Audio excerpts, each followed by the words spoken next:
Question 31. If 3 by 5 to the power of 3p minus 2 is equal to 9 by 25 to the power of 8 into 3 by 5 to the power of minus 3, then the value of 2p plus 1. So here the LHS part is in terms of power of 3 by 5, right? So let us express the RHS, right hand side part also in the form of the power of 3 by 5, right? So we'll consider RHS is equal to, it is 9 by 25. So 9 by 25 can be written as, so 3 square by 5 square whole raised to 8 into 3 by 5 to the power of minus 3, right? Here 3 square by 5 square can be written as 3 by 5 the whole square, because a square or a raised to m by b raised to m is equal to a by b whole raised to m, right? Therefore, so 3 by 5 whole raised to 2 raised to 8 into 3 by 5 raised to minus 3. So we know that a raised to m whole raised to n is equal to a raised to m into n, right? So apply the same rule here. 3 by 5. So whole raised to 2 whole raised to 8 is, so 2 into 8, it is 16. 3 by 5 raised to 16 into 3 by 5 raised to minus 3. Now use the identity which is a raised to m into a raised to n is equal to a raised to m plus n, right? So use this identity here. So in the, that means a is equal to 3 by 5. So 3 by 5 whole raised to m plus n. Here m is 16, n is minus 3. So m plus n becomes 16 plus minus 3, which is 16 minus 3. Therefore, RHS becomes 3 by 5 to the power of 13, right? And the LHS is equal to 3 by 5 raised to 3p minus 2. So which is equal to 3 by 5 raised to 3p minus 2. So powers are equal, right? So since the base is same, so we can equate 13 to 3p minus 2. Now find the value of p. Then later we can find the value of 2p plus 1. So here 3p is equal to 13 plus 2, which is 15. So p is 15 by 3, which is 5. Therefore, we need the answer for 2p plus 1, right? Therefore, 2p plus 1 is, so 2 into 5 plus 1, which is 11, right? Therefore, 11 is the right answer, option B.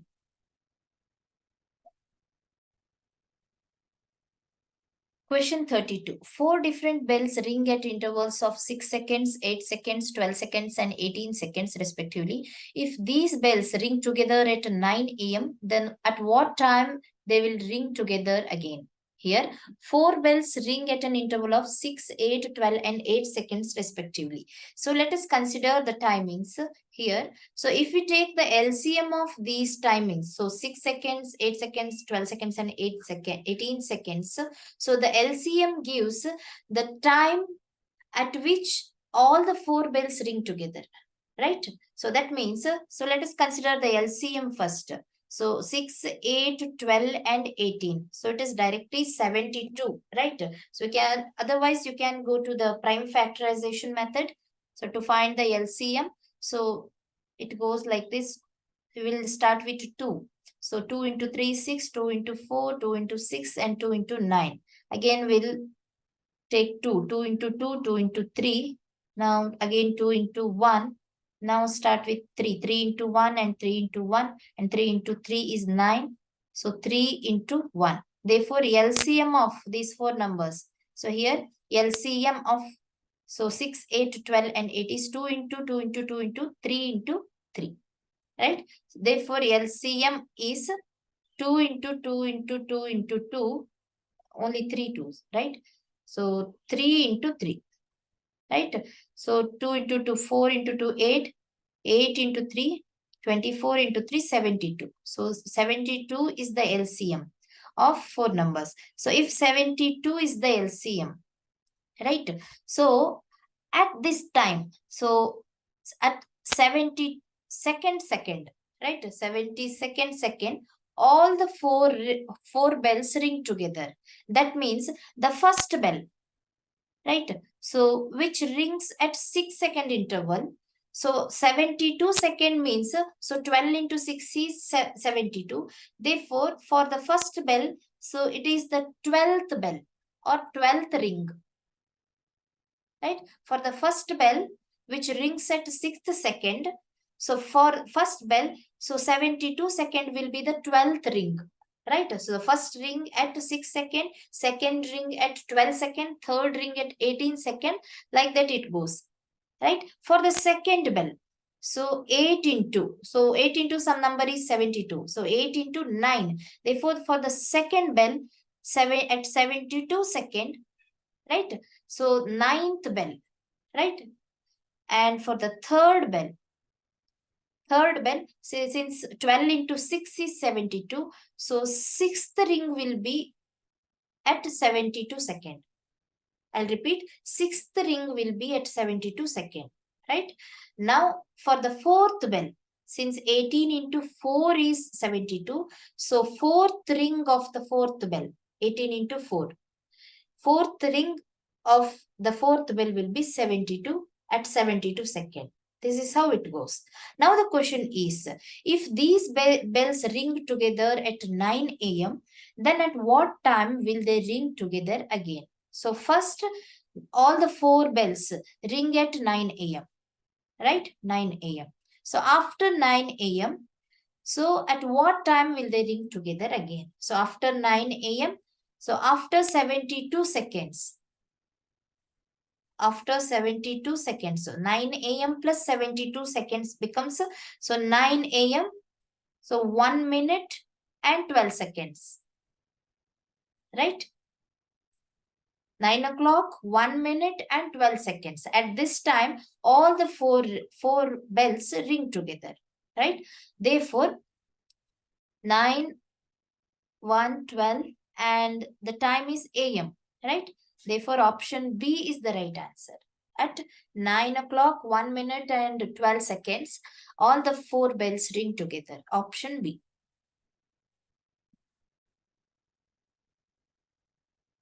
Question 33. The value of 4 integer 2 by 7 plus 3 integer 11 by 13 plus 5 by 9 is.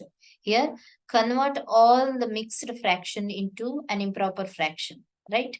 So here 4 integer 2 by 7. So can be written as 7 into 4, 28 plus 2, 30 by 7. Plus second fraction. So 3 integer 11 by 13. So 13 into 3, 39 plus 11. So 49, 50. So 50 by 13 plus 5 by 9. So will be as it is.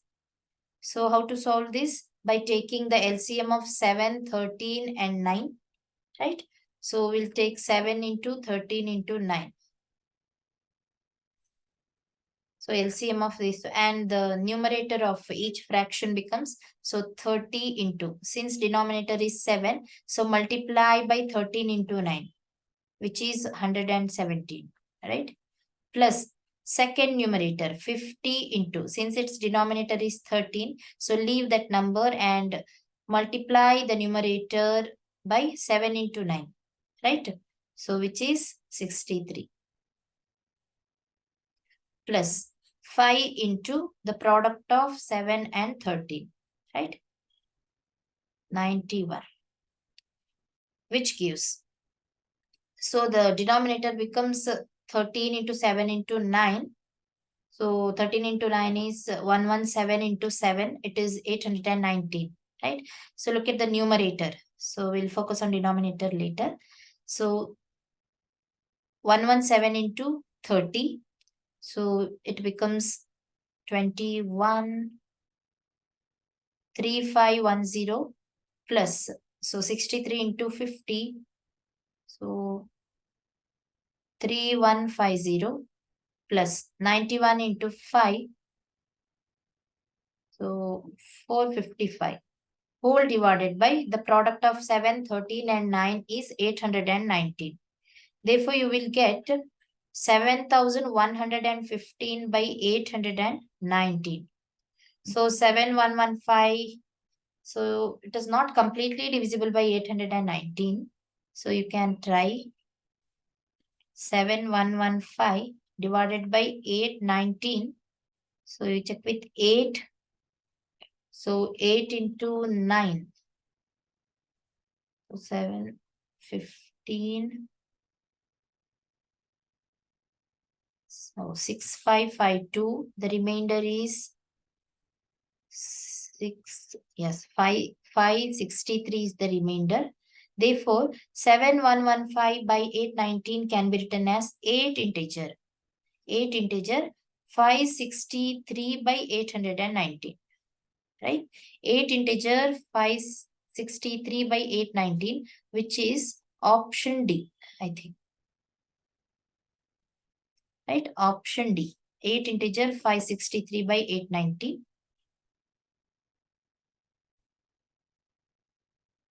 Question 34. Here is a small correction in the question. So the question should be BA into 6 should be equal to A78, a 3-digit number, A78. Here look at the options. For what values of A and B, the product of BA and 6 is equal to A78, a 3-digit number, right? So we have to verify the numbers A and B with this equation, right? So option A, consider option A. When A is 8, B is 4. So the equation becomes B is 4, A is 8, which is 48 into 6 becomes. So 48 into 6 becomes 8 into 6, 48. And 6 into 4, 24 plus 4, 28. Right? Here, the product is not in the form of A78. Right? And the second digit is 7 here. Right? According to the question. But in the given options, when we take the product, the second digit will be 8. And look at the A values of A and B. Here A is 8, B is 4. This is B, this is A. And in the answer, so A is 2. Therefore, option A is not correct. Right? So look at option B. Option B, here when A is equal to 3, B is equal to 6. The given equation becomes BA into 6. So BA is 63 into 6 becomes, so 6 into 3, 18, and 6 into 6, 36 plus 1, 37. Therefore, the product is in the form of A78, which is 378, right? Therefore, here A is 3, right? And also in the equation A is, 3 and B is 6, right? Therefore, option B, in option B, the values of A and B, these values satisfy the given equation, right? Therefore, LHS will be equal to RHS.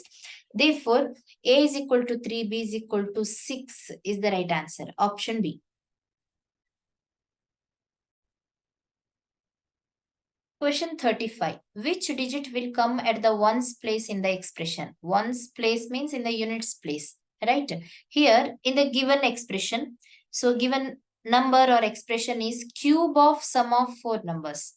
These are 4 numbers and cube of sum of 4 numbers. We need to find the number in the units place. That means the last digit, right? So here cube of any number, it depends on the number in the units place. That means if you are finding the number in the units place, it depends on the last number only. Say for example, 11 cube. Here, the number in the units place is 1. The last place is 1. So cube of 11 is 11 into 11 into 11, which is 1331. Right? So the number in the units place, its cube always ends with 1. Right? Therefore, cube of a number depends on the number in the units place. So look at the numbers in the units place. So the first number ends with 7, second number ends with 0, third number ends with 5, and fourth number ends with 6. So now only focus on the number in the units place, which are 7, 0, 5, and 6. And in the given expression, there is a sum. So that means we have to add these numbers, add only the numbers in the units place. You will get 18. Therefore, sum of the given four numbers, so sum of the given four numbers will be, so inside the bracket, so sum of the given number ends with 8. Not particularly 18, I don't say 18, ends with 8. And we have to focus on the cube of 8, right? So cube of 8 gives 8 into 8 into 8. So this gives 512, right? Therefore, cube of the given expression ends with 2. The last digit will be 2, right? Therefore, so the 2 will come at the ones place in the expression. Option C is the right answer. Question 36. If 0.25 into 4y minus 3 is equal to 0.05 into 10y minus 9, then the value of 7y minus 5. So let us find the value of y by using the given equation. Find the value of y, then we can easily find value of 7y minus 5, right? So let us write the given equation. 0.25 into 4y minus 3 is equal to 0.05 into 10y minus 9, right? So the LHS becomes 0.25 into 4, so which is 1y. So we'll write it as simply y, right? Minus 0.25 into 3, so 0.75 is equal to. So RHS becomes 0.05 into 10, which is 0.5 into y, right? Minus 9 into 0.05, so which is 0.45.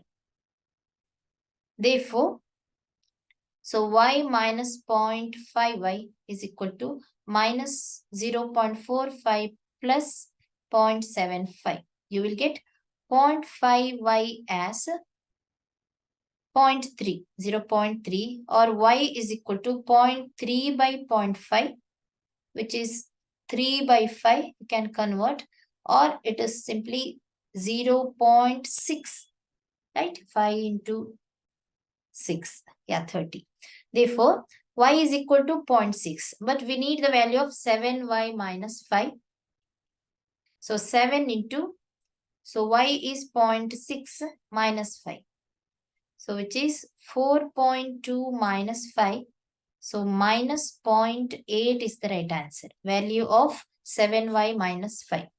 Therefore, minus 0.8. Option D is the right answer.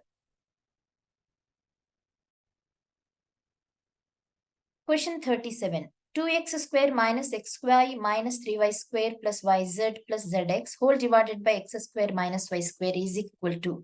Here look at the options given, answers given. Here in each option, so the answer is in terms of 2x, 3y and z, right? In each option.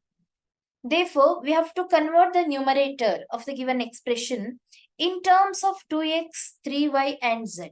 So, I have to rewrite the given expression as 2x square. So, instead of minus xy, can I write minus 3xy plus 2xy? Right? Therefore, this minus 3xy plus 2xy gives minus xy, right? So, next, minus 3y square plus yz plus zx whole divided by x square minus y square, right? Now, I will gather all the x terms, right? Here, 2x square minus 3xy. So, now I will take zx plus remaining terms plus 2xy minus 3y square plus yz whole divided by. So instead of x square minus y square, can I write x plus y into x minus y? Right? Now, take first three terms, 2x square minus 3xy plus zx. So we'll take x as common. So the remaining term is 2x minus 3y plus z. Right? Now consider last three terms. So in which y is common. So 2x minus 3y plus z is the remaining term. Whole divided by x plus y into x minus y. Right? Now, so between these two, in the numerator, 2x minus 3y plus z is common. And the remaining term is x plus y whole divided by x plus y into x minus y. Therefore, we can cancel x plus y and x plus y. Therefore, the answer is 2x minus 3y plus z divided by x minus y. Look at the options. 2x minus 3y plus z divided by x minus y. Therefore, option B is the right answer.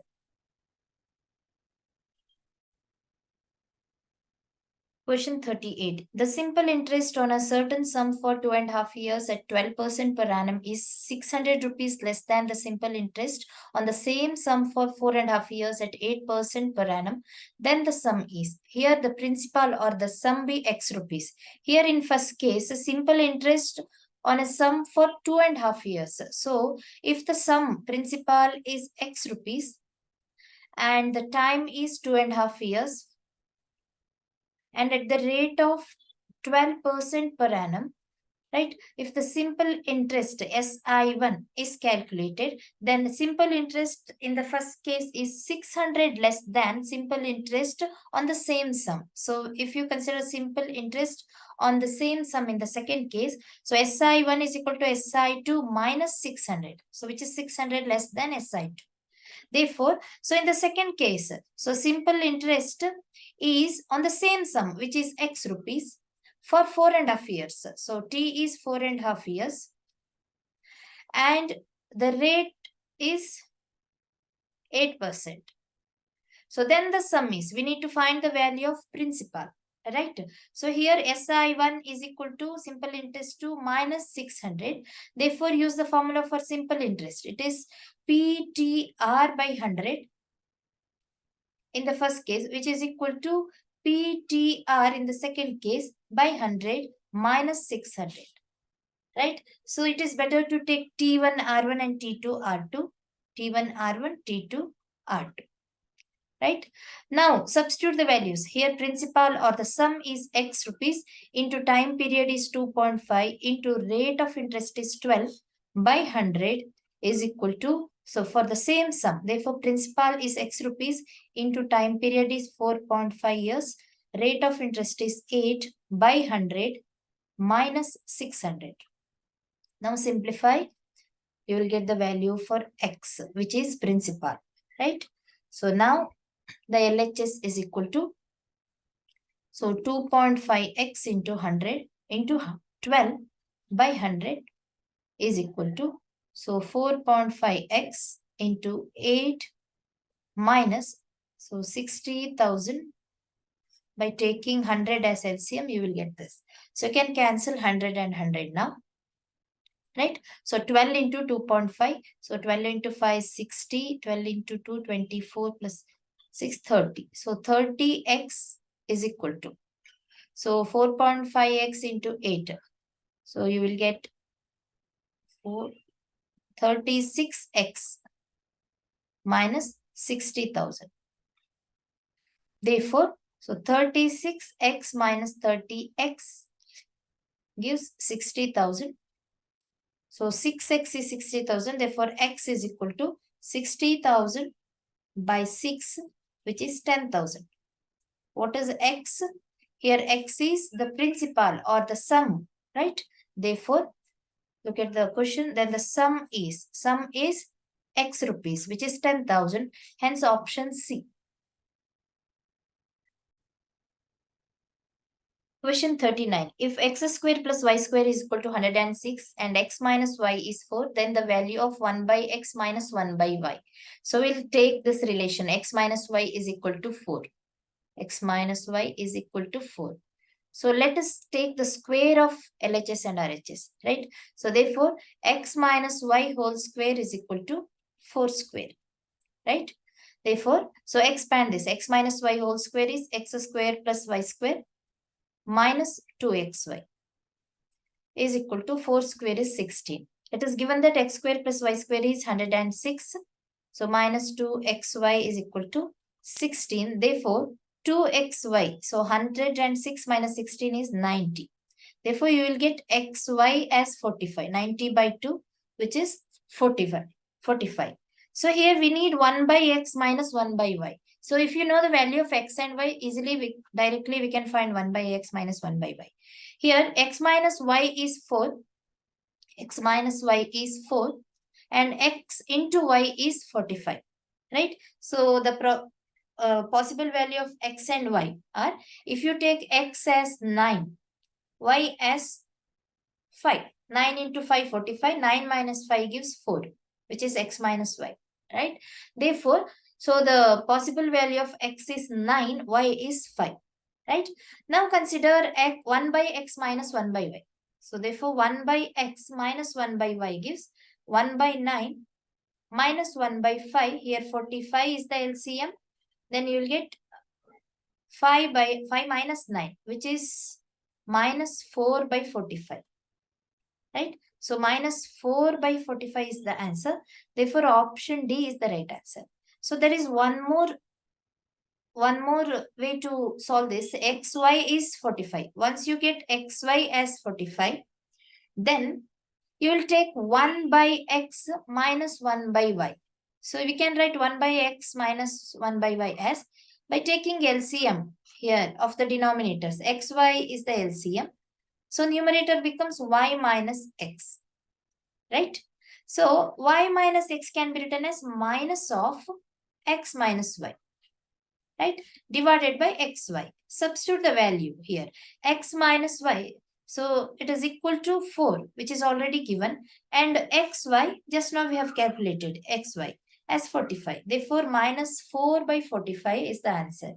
Right? So by using both the methods, you can find the value of 1 by x minus 1 by y. Either by taking directly 1 by x minus 1 by y, or by taking two relation, x minus y is 4 and xy is 45. So there is only one possible value for x and y. Right? So 9 and 5. Then substitute the values here. You will get minus 4 by 45. Hence, option D is the right answer. Question 40. If product of expressions px to the power of a into qx to the power of b is equal to 12x to the power of 8, then, so among 4, which is the correct answer? Here, let us write the given expression, product of these two. So px to the power of a into qx to the power of b. If it is equal to 12x to the power of 8. Right? Now, p and q are coefficients of x. Right here, x to the power of a and x to the power of b respectively. So we'll write product of p and q as pq into x to the power of a into x to the power of b. So which is always x to the power of a plus b is equal to 12x to the power of 8. So here x is the base in both RHS and LHS. So which is common here. Therefore, so the powers of same base are equal, right? Therefore, we can write a plus b is equal to 8. And the coefficient of this expression, right? Both in RHS and LHS. So PQ is the coefficient of x to the power of a plus b, right? In LHS part, whereas 12 is the coefficient of x to the power of a, 8. Therefore, so can we equate PQ and 12? Right? Therefore, P into Q is 12, A plus B is equal to 8. So look at the given options here. P into Q is 12. In option C, PQ is 12, A plus B is 8. Therefore, option C is the right answer. Question 41. The side QR of a triangle PQR is produced to a point S. If QR is equal to PR and angle QPR is 50 degree, then the value of 3 times PRS minus 2 times PQR is. Consider a triangle PQR. Right? PQR, where QR is produced to point S. Here QR is equal to PR and QPR. Angle P is 50 degree. So the value of 3 times PRS, this angle, minus 2 times angle Q is equal to. So here we need to find angle PRS and PQR, right? For that, so here it is given that QR is equal to PR. So triangle PQR is an isosceles triangle. Therefore, angle Q is also 50 degree. So angles opposite to equal sides are also equal, right? So again, angle PRQ, this angle is 80 degree. Because, so their sum, angles in a triangle, their sum is equal to 180 degree. Therefore, angle PRS is 100 degree. So once we know the value of PRS and PQR, easily you can find the expression. So 3 times PRS minus 2 times PQR. So let us go step by step. Here, so PQR is an isosceles triangle. Isosceles triangle, right? Therefore, angle P or angle QPR particularly, QPR is equal to angle PQR is equal to 50 degree. Here, QR is equal to PR, right? So we know the value of PQR here, right? Now, angle PRQ. Angle PRQ is equal to 180 minus 50 minus 50, which is 80 degree. 80 degree, yes, 80 degree. Angle PRQ. Therefore, angle PRS is equal to 180 minus angle PRQ, because angle PRS and PRQ both are linear pair of angles, right? Because linear pair of angles. Linear pair of angles means, so if the sum of the two angles is equal to 180 degree and two angles have a common side, say for example like this, right? ABCD. Here, for angle ABD and CBD, there is a common side, right? Which is BD, right? Therefore, these two pair of angles are called linear pair of angle and their sum is 180 degree, right? They have a common side and their sum is 180 degree. Therefore, they are called linear pair of angles. Therefore, PRS is equal to 180 degree. So, one of the angles is 180 degree minus another angle. Therefore, PRS is 180 minus PRQ is 80 degree, which is 100 degree. Now, the given expression 3 times PRS minus 2 times PQR. 3 times PRS minus 2 times PQR is equal to 3 times PRS is 100 degree minus 2 times PQR is 50 degree, right? So 300 minus 100, 200. 200 degree is the right answer. Therefore, option C. Question 42. The number of faces, vertices and edges of a polyhedron are respectively 20, x and 30. Then the value of 4x minus 5. Here, number of faces. So generally it is represented by F, capital F, and number of vertices by V and number of edges by capital E. So in case of a polyhedron, so number of faces, vertices and edges are related as, so by Euler's formula, Euler's polyhedron formula, by Euler's polyhedron formula. So here, so number of vertices minus number of edges plus number of faces of a polyhedron is always equal to 2. Right? Therefore, here, so number of faces are 20 faces in case of a polyhedron and vertices are x in number and number of edges are 30 in number. Therefore, so what is the value of 4x minus 5? Here, let us find the value of x first. Here, v is x minus e is 30 plus f is 20 is equal to 2. Therefore, x minus 10 is 2. X is equal to 12. Therefore, number of vertices are 12. Therefore, 4x minus 5. So, 4x minus 5. Is it 5? Yes. 4x minus 5 is 4 into 12 minus 5. So, 48 minus 5, which is 43. So, 4x minus 5 is 43. Option C.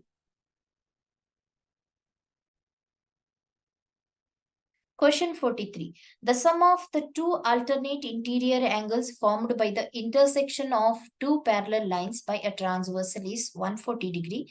If one of the alternate interior angles is y degree, then the value of 3y minus 15 degree is. So let us consider two parallel lines. Right? So if a transversal cuts two parallel lines like this, right? Here it is given that sum of the two alternate interior angles. Here alternate interior angles are these two. Sum of the two alternate interior angles formed by the intersection of two parallel lines by a transversal. Right? If you consider x and y as alternate interior angles, according to the question, x plus phi is 140 degree. Right? Here we need to find the value of y, then 3y minus 15. Here the alternate interior angles formed by the intersection of two parallel lines are always equal. I'll repeat once again. Alternate interior angles, which are x and y in this case, formed by the intersection of two parallel lines. Two parallel lines are always equal. Here x is equal to y. Therefore, in place of x, can we write y? Right? So y plus y is equal to 140. Therefore, 2y is 140. Therefore, the measure of angle y is 140 by 2, which is 70 degree. Angle y is 70 degree. Therefore, value of 3y minus 15. 3y minus 15 is, so 3 into 70 minus 15, which is 210 minus 15, 195. 195 degree is the answer. Option B. Question 44. Angles of quadrilateral ABCD are such that angle A is to B is to C is to D is 4 is to 5 is to 6 is to 3. Then, so what is the quadrilateral? So whether it is a trapezium with AD parallel to BC or AB parallel to CD, or ABCD is a kite with AB is equal to AD and BC is equal to CD. ABCD is a kite with AB is equal to BC and AD is equal to CD. So which is correct? Here let us consider these angles and their ratios. Here ABCD ratio is given. Therefore, here in any quadrilateral, angle A, sum of the four angles in case of quadrilateral, so it is always 360 degree. Right? Therefore, so here angle A is 4 units. Can we write 4x as angle A plus angle B as 5x, angle C as 6x and angle D as 3x is equal to 360. Therefore, so 18x is 360.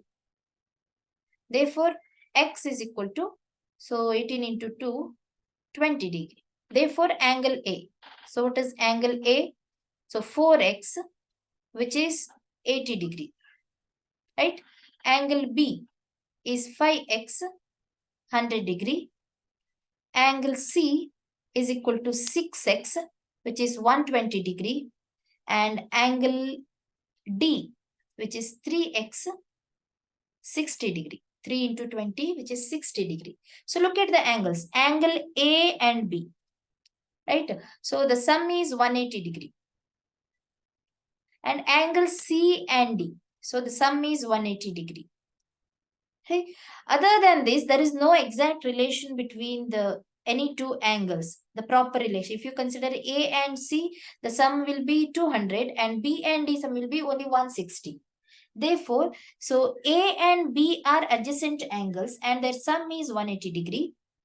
And C and D are adjacent angles, their sum is 180 degree. Therefore, only in case of trapezium, the sum of the adjacent angles is equal to 180 degree. Therefore, if we consider a trapezium will be like this.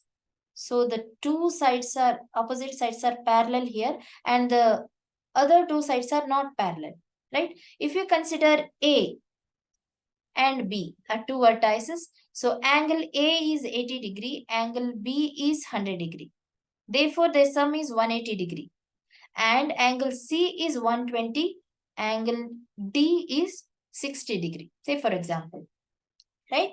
So the adjacent angles are equal to, or adjacent angles are supplementary, or sum of the adjacent angles is equal to 180 degree, which is possible only in case of trapezium. In case of other quadrilaterals, say for example, square or rectangle, in this case also, so adjacent angles, their sum of the adjacent angles is 180 degree, but remaining criteria also hold good in case of other quadrilateral. Say for example, so opposite sides are parallel and equal in case of square and rectangle, right? Parallel and equal. So these criteria, they do not hold good in case of trapezium, right? Say for example, opposite sides and opposite angles, and sum of the opposite angles in square and rectangle is always 180 degree, 90 and plus 90. So this doesn't hold good in case of trapezium. Therefore, only one criteria, which is sum of the adjacent angles, sum of adjacent angles is equal to 180 degree, or adjacent angles are supplementary, right? Supplementary angles, their sum is 180 degree. Therefore, so the given trapezium is, given quadrilateral is a trapezium with, the condition is, so the parallel sides are BC is parallel to AD. So look at the options. So ABCD is a trapezium with BC parallel to AD. Option A is the right answer. If you consider AB parallel to CD, so what happens here? Angle A, angle B, so the sum is 180 degree. So the two corresponding vertices, if A and D are corresponding vertices, in case of trapezium, angle A plus angle D is not equal to 180 degree. Right? Here in second option, angle A plus angle B, it is equal to 180 degree. Therefore, second option is not the right answer. Right? So, AD parallel to BC and ABCD is a trapezium. Option A is the right answer. Question 45. Points A and D are on the same side of the line segment BC such that angle ABC is 90 degree and DCB is 90 degree. Then AB is equal to DC. Then prove the congruency here. So let us consider a line segment BC. BCB, a line segment. Here A and D points are on the same side of the segment BC. So we'll consider A and D.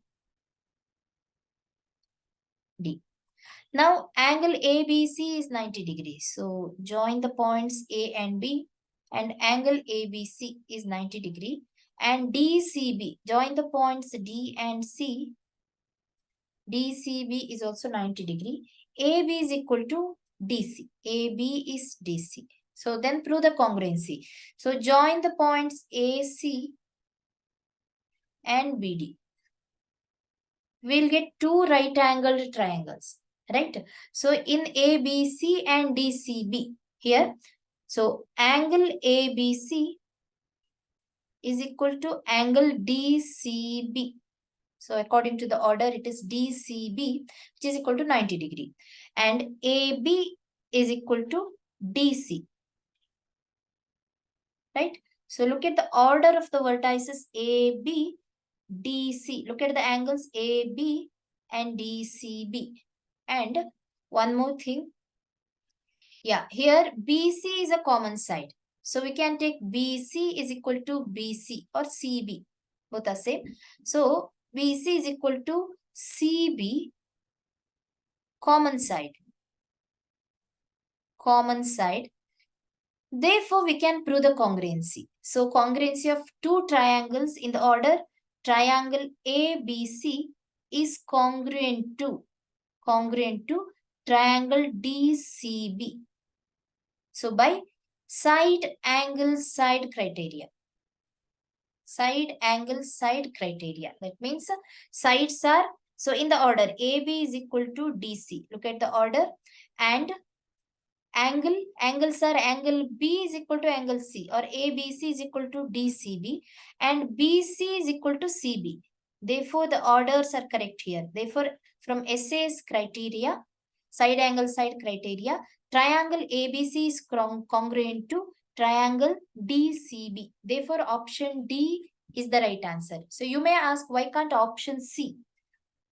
In option C also, ABC is congruent to DCB by RHS criteria. So what is RHS criteria?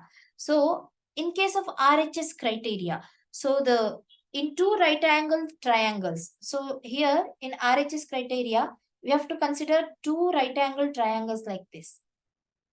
Two right angle triangles. If the length of the hypotenuse and one side of one triangle. So length of the hypotenuse is this, right? Length of the hypotenuse and one side of one triangle. Take any one side. Length of the hypotenuse and one side of one triangle is equal to the length of the hypotenuse and corresponding side of the other triangle. So hypotenuse should be equal to the next hypotenuse, and opposite any one of the side is equal to the corresponding side, right? Corresponding side of the other triangle. Then the two triangles are congruent because already one angles are equal here. So one angle, so corresponding angles are equal, 90 degree and 90 degree. Therefore, it is called RHS theorem, right? Right angle, hypotenuse and one of the sides, right? So corresponding angle is also right angle. If you consider two triangles, 1 and 2, so one right angle is equal to the corresponding angle of the other triangle, and hypotenuse are corresponding, right? So corresponding hypotenuse, there will be only one hypotenuse, and the corresponding sides are equal. Therefore, it is called RHS rule, that is RHS congruency rule, right? Therefore, in the given question, so we cannot apply the RHS theorem here or RHS congruency rule because so two right angle triangles are not separated here. Here they have a common base BC.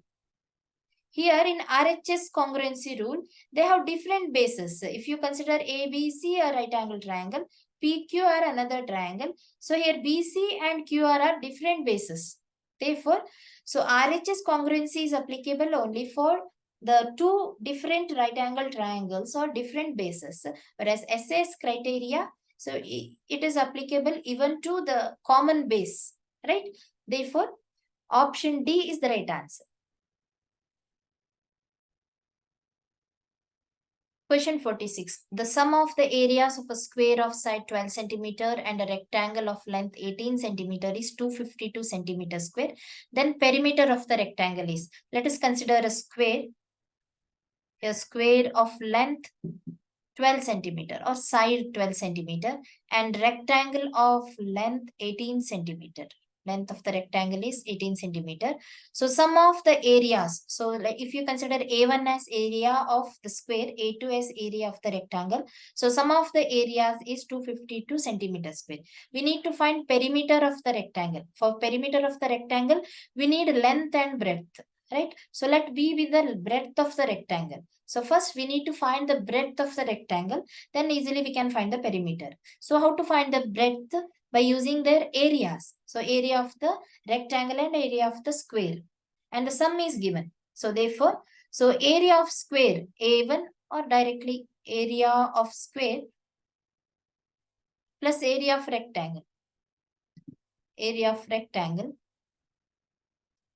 is equal to 252, which is a given. What is area of square? Square of its side, right? So 12 square plus area of the rectangle is always length into breadth. So length is 18 centimeter into breadth is 252. Therefore, so 18 into B is 252 minus 12 square is 144. Right? You will get 108. Right? 18B as 108. Therefore, B is equal to 108 by 18. So which is 6. So breadth of the rectangle is 6 centimeter. Therefore, perimeter. What is perimeter of the rectangle? 2 times length plus breadth, right? Or 2 times length plus 2 times breadth. So it is 2 times length is 18, breadth is 6, which is 2 times 24. Therefore, it is 48 centimeter is the perimeter of the rectangle. Therefore, option D.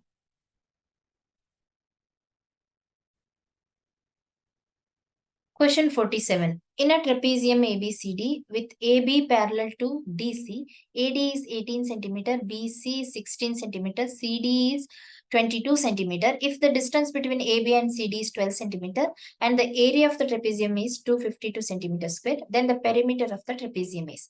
Consider a trapezium first, right? A trapezium. So ABCD with AB parallel to DC. So here parallel sides are AB and DC. So ABCD as a trapezium and AD is 18 centimeter and BC is 16 centimeter. CD is 22 centimeter. Distance between AB and CD. So distance between two parallel lines is 12 centimeter. So this distance is nothing but height of the trapezium, right? Therefore, 12 centimeter is the distance between A, B and CD. And the area of the trapezium is 252 centimeter square.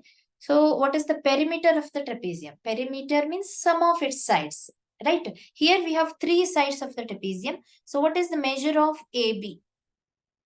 So how to find the value of AB? By taking the area of the trapezium, right? Here, area of the trapezium, area is equal to, so half into sum of its parallel sides. So sum of parallel sides into height of the trapezium, right?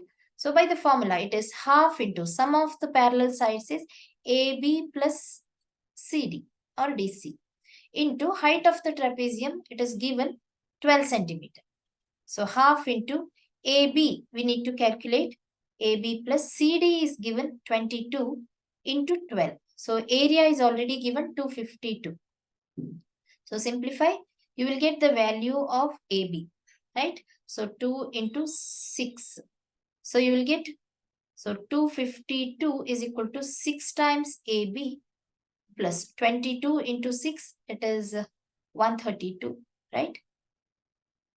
132. Therefore, 6AB is 252 minus 132, which is 120, right?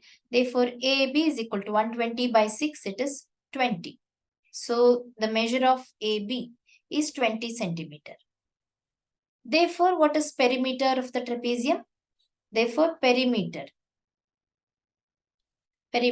add all the sides here. So, 20 plus 16 plus 22 plus 18. So, you will get 36 plus 22. So, 58, 68 plus 8, 76. So, 76 centimeter is perimeter of the trapezium. Option C is the right answer. Students, if you want to practice such type of questions and many more entrance exam question papers, please visit our website www.examsnet.com. You can also download our app. The link is given in the description box. Question 48. The volume of a closed right circular cylinder of base radius 7 meter is 462 meter cube. Total surface area of the cylinder is. So use pi as 22 by 7. Here let us consider a closed right circular cylinder. So like this.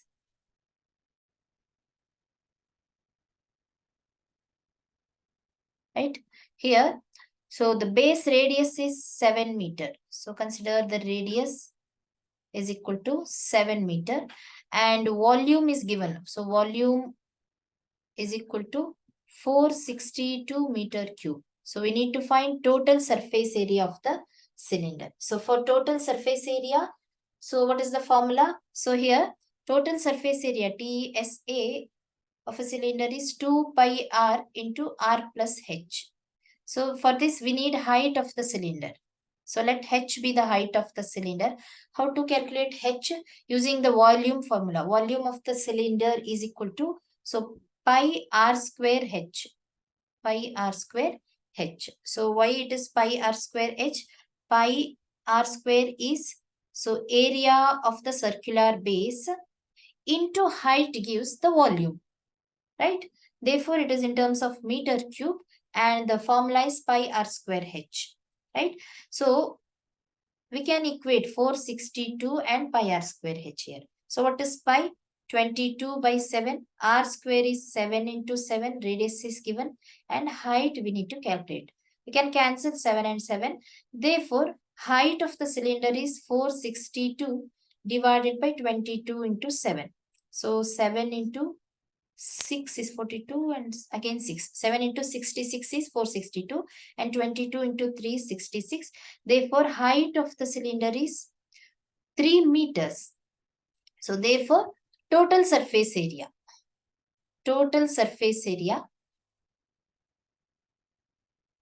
is equal to. So, what is total surface area? So, cylinder has two circular faces. So, area of two circular faces is 2 pi r square. Pi r square and two faces. Therefore, it is 2 times pi r square plus curved surface area. So, curved surface area means this part. So, curved surface area is, so circumference. So, formula is 2 pi r into height gives curved surface area, right? Therefore, it is base area plus total surface area of a cylinder is base area plus curved surface area, right? Here, why to take 2 times base area?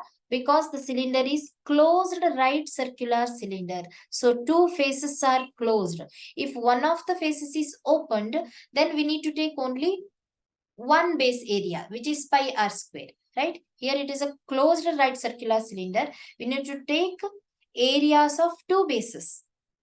Top, that means top face and bottom face, right? Therefore, 2 pi r square. So, it is after simplifying, it is 2 pi r into r plus h. Substitute the values. 2 into 22 by 7. Radius of the cylinder is 7 meter. And 7 plus height is 3 meters, which we have already calculated here. Therefore, we can cancel 7 and 7. So, it is 44 into 7 plus 3, 10. Therefore, 440, it is area. Therefore, it is meter square, right? Therefore, 440 meters square, option D is the right answer. Question 49. The mean of the range and mode of the observation. So here the data given 14, 16, 17, so on.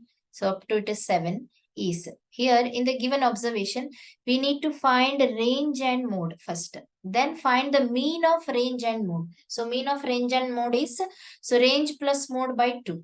Right? First, we need to find range of the given observation. So for this, we need to write the given observation in ascending or descending order, right? So when written in ascending order, or you can consider the descending order, written in ascending order, that means from minimum value to maximum value, right? So the given data becomes, so which is the least value here, minimum value, here it is 11. 11 is the minimum value, 11. So next to 11 it is 12. So 12 is repeated twice, right? So 12 and 12. After that 13, right? So 13 is only one times it is there. So 14, 1, 2. So 2 times the number 14 is 14 and 14. Can we find one more here? Yes, there is one more, 14. So next number is 15. So there are 1, 2, 3, 4, 5, 15, right? Therefore, it is 15 is repeated 5 times. 4, 5 times. And the next number is 16. So there are 1, 2, 3, 4 times the number 16 is. So 16, 16, 16, 16. And the number next to 16 is 17. 1, 2 times the number 17 is, right? 17 and 17. So next to 17, there is number 18 and 19, only once. So 18 and 19, right? Now we need to find a range of the given observation. So range is nothing but, so the difference between maximum value and minimum value, right? So maximum value minus minimum value.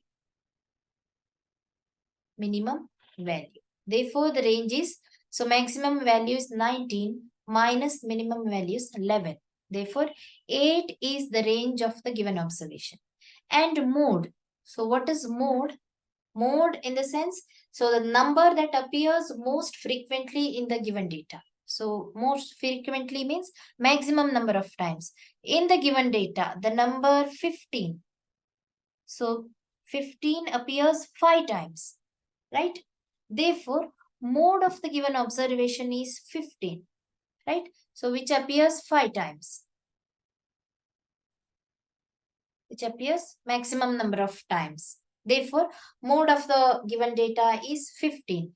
Here the question is mean of the range and mode. Therefore, mean, the required mean is equal to, so of range and mode, therefore it should be range plus mode divided by 2.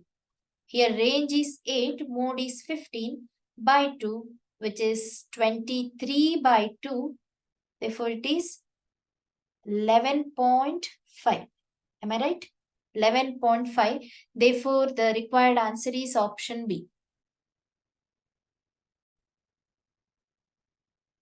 Question 50. All the letters of the word perimeter are written on 9 separate paper slips and put in a box. One slip is drawn from the box without looking at it. What is the difference between the probability of getting a consonant and the probability of getting a letter? So, we need to find the probability of getting consonant and probability of getting letter I. Then find the difference between these two numbers, right? So, let us write the given word perimeter. So, P-E R-I-M-E-T-E-R. M-E-T-E-R. Here, so the consonants are. So, how many consonants are there here? Consonants are. So, P is a consonant, then R, then M, T, and R. These are the consonants in the given word, perimeter, right? Therefore, totally there are 5 consonants. 5 consonants in the given word. So look at the letter I, right? So there is only one letter I here. Therefore, so letter I occurred only once. Once it is occurred, right? Therefore, what is the probability of getting a consonant? So probability of getting consonant.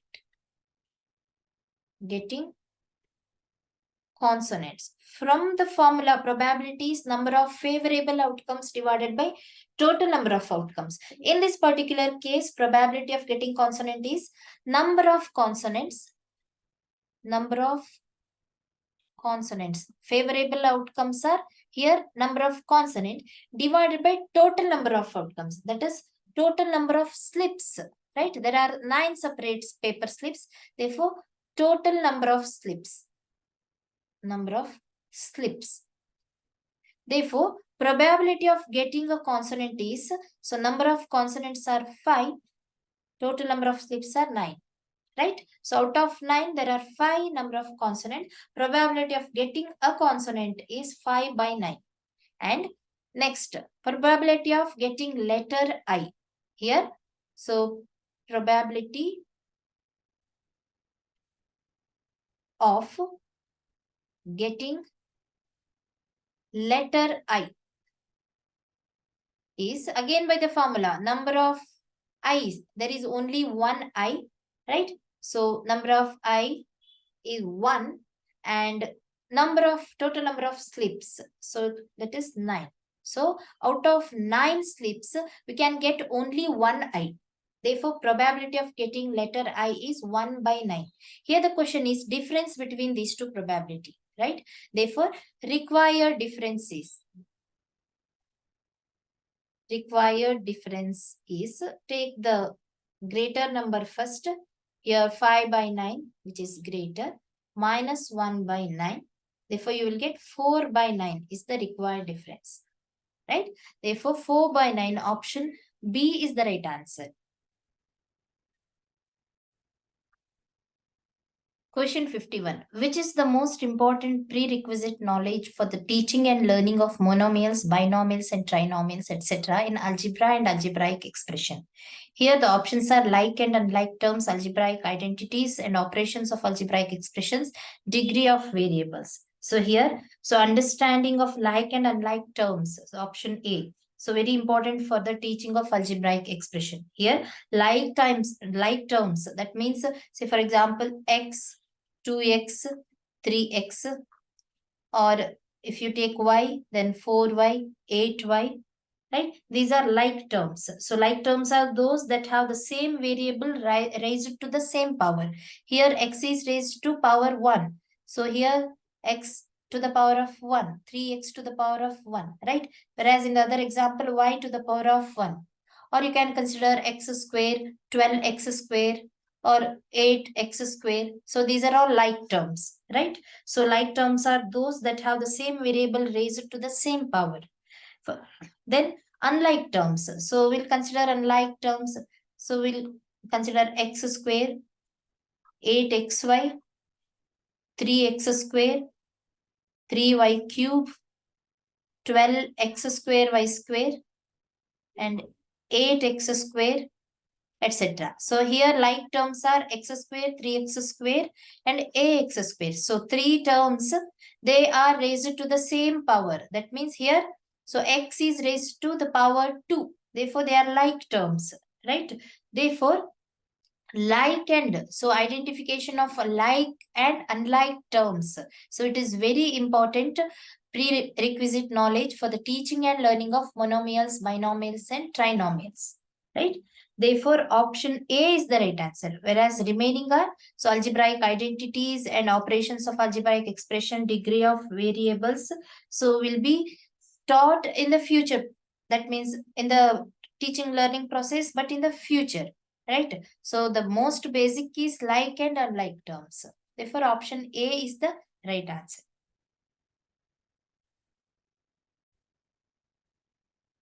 Question 52. Which among the following is or are true regarding asking open-minded questions in a mathematics classroom? Here, A, it helps students to improve convergent thinking skill. It develops critical thinking skill.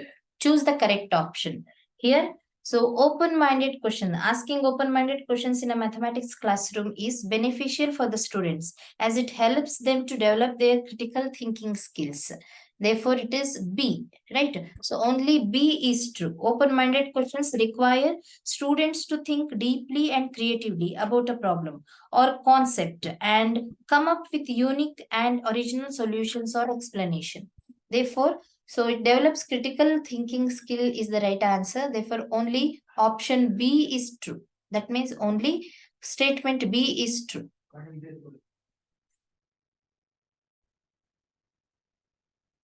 Question 53. Which of the following activities show mathematization of a child's mind according to National Curriculum Framework 2005? Here, mathematization refers to the development of mathematical thinking and reasoning skills in learners. So it is development of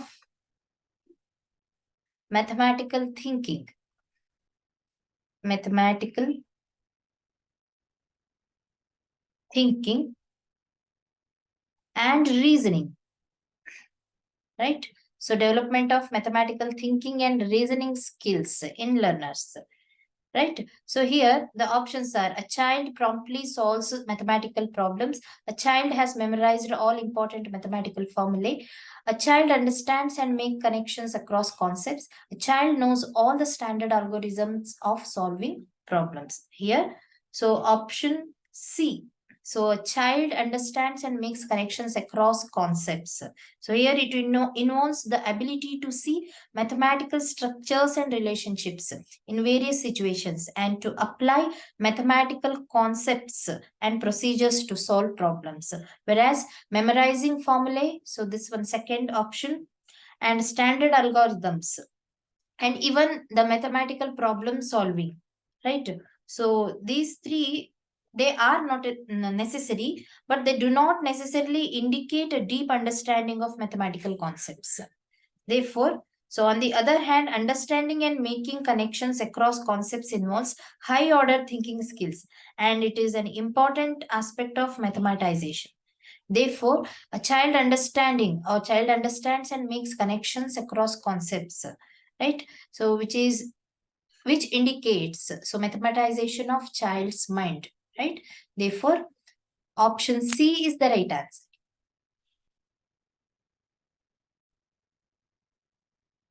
Question 54. Community mathematics is related to. Here options are arithmetic, relations and functions, integral calculus, and differential calculus. So here, first of all, what is community mathematics? So it is an approach to teaching and learning mathematics that emphasizes the use of mathematics in everyday life. So it is related to use of mathematics in everyday life. That means real world situations, so with a focus on problem solving and critical thinking skills. So here the first option, arithmetic. So arithmetic is a branch of mathematics that deals with the study of numbers. So numbers, operations, means addition, subtraction, division, multiplication, right? So and their properties are nothing but so properties of that means operations. So closure property, associative property, commutative property, right? So closure property of division, closure property of addition, subtraction, and commutative property of addition, subtraction. Say for example, a plus b is equal to b plus a, right?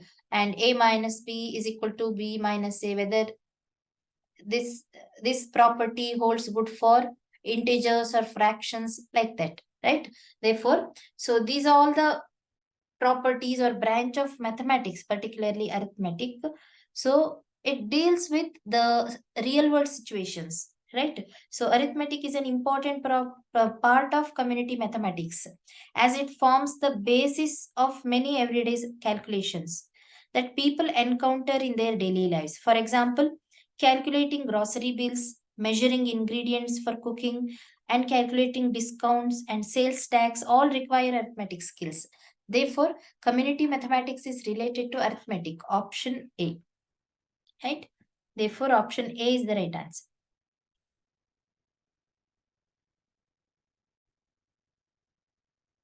Question 55. To prove that the sum of interior angles of a triangle is 180-degree, a teacher uses paper cutout of a triangle, cuts its all the angles and place them on a straight line. This is an example of proof by. So verification, deduction, induction, and contradiction. Here the correct answer is option B, deduction method. Here deductive reasoning involves starting with general principles and applying them to specific cases to arrive at logically certain conclusions. So from starting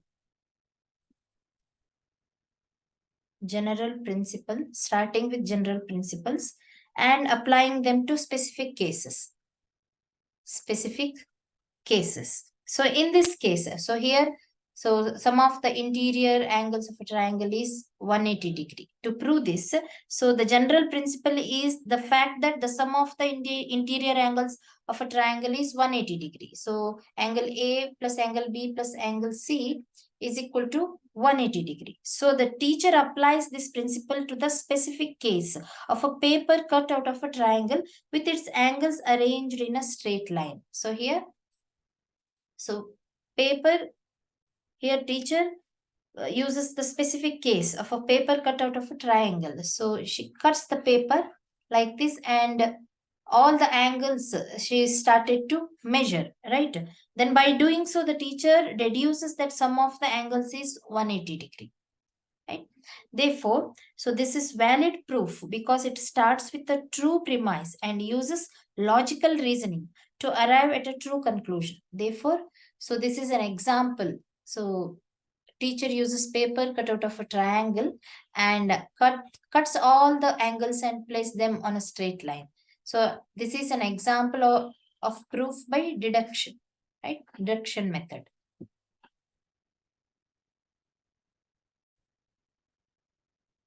Question 56. Which among the following is or are true about Van Heel's theory of geometric thinking? Here, Van Heel's theory of geometric thinking proposes that learners go through 5 distinct levels of geometric thought.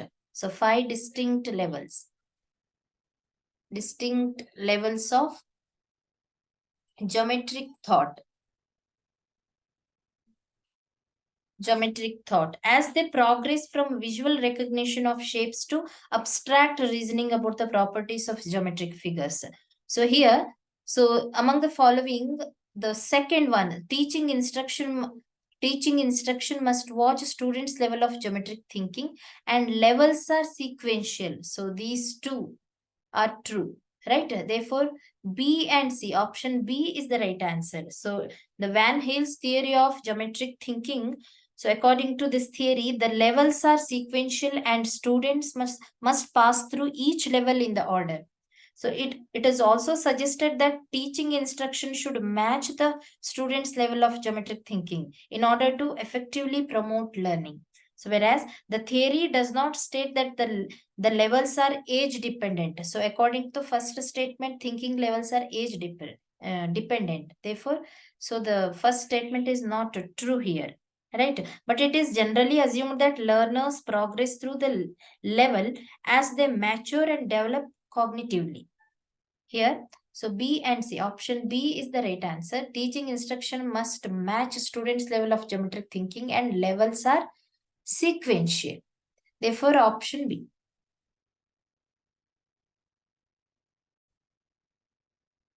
Question 57. Which among the following is not true among axioms in mathematics? Axioms are consistent. Axioms are propositions which are assumed and accepted without any evidence to prove it.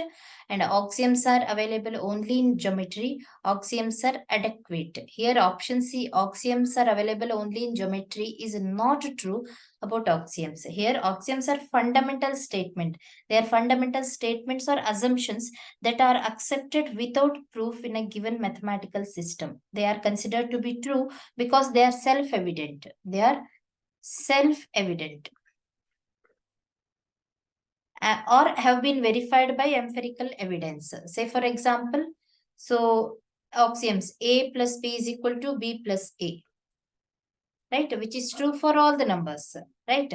Therefore, without any evidence, without any proof, we can state A plus B is equal to B plus A. In daily life situation, sun rises in the east, right? In the east. So, no need to have any proof for this, right? Sun rises in the east. It is an axiom. Therefore, so here axioms are consistent. They are propositions which are assumed and accepted without any evidence, and they are adequate. Whereas axioms are available only in geometry, it is not true, right? Which is false. Therefore, option C is the right answer. Whereas in arithmetic and algebra also there are many axioms. Say for example, A plus B is equal to B plus A, right? Therefore, option C is the answer.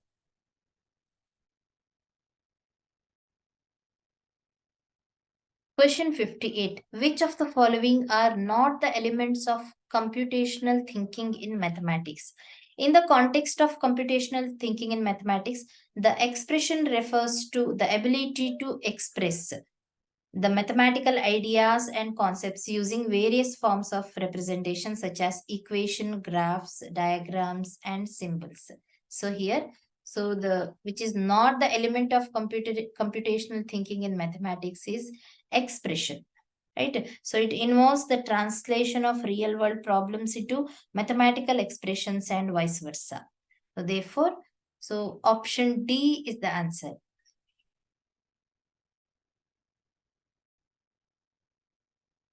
Question 59. Mathematical communication among the learners cannot be enhanced by. So, what is mathematical communication? It's a crucial aspect of mathematical learning, and it helps learners to express their mathematical thoughts and ideas effectively. To enhance mathematical communication among learners, it is essential to use simple, friendly, and clear language that relates to the local language, as this helps learners to understand mathematical concepts more easily. So here, so discouraging the use of local language to express mathematical terms in the classroom should not be encouraged. Right here, mathematical communication cannot be enhanced by discouraging the use of local language. So, it enables the learners to associate mathematical terms with their daily life and helps them to make connections between mathematical concepts and real world situations. So, facilitating learners to associate number concepts, vocabulary, quantities, etc., to express their thoughts can also be beneficial. Therefore, option C is the answer.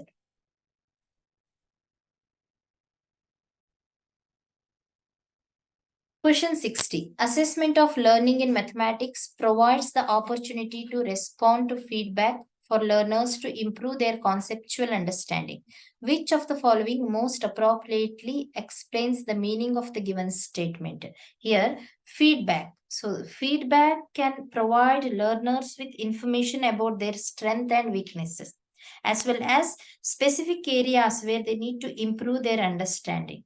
For example, if a learner receives feedback that they are making errors in their calculation, they can focus on improving their arithmetic skills. Therefore, so option A, feedback in assessment helps the learners to strengthen their conceptual understanding in mathematics.